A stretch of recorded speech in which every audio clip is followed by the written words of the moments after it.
Okay. Story kubwa zaidi ambayo ina trend this morning katika mitandao yote ya kijamii, by the way, Ndio. ni story ya Kehancha Kuria. Okay.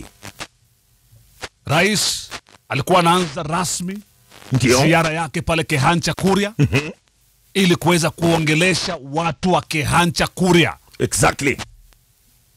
Sijapenda. It's not a good thing. Sijapenda. No, tuambia nini ukweli? si Unajua ni kitu vizuri kama redio tuwe tunakuongelesha ukweli, tunakwambia ukweli. Yes. Kuna wakati wa mzaha, kuna wakati wa kuwa serious, Ndio. kuna wakati wa kuelimishana, Ndio. kuhamasishana, Ndio. kuburudishana. That was not a good picture. Mashumbe, that was not a good picture. Watu wa Kehancha Kuria waliniangusha sana. Tunasemaga hata kama you know, kuna kitu kinaitwa urais ambacho kipo katika katiba yetu ya nchi.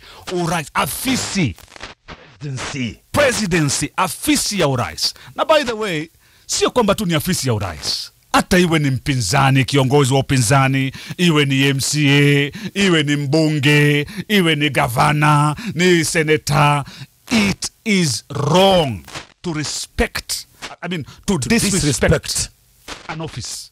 It is wrong, by the way. And very a wrong. leader. And a leader. It is wrong. It is wrong. Haipendezi. What happened in Kianja?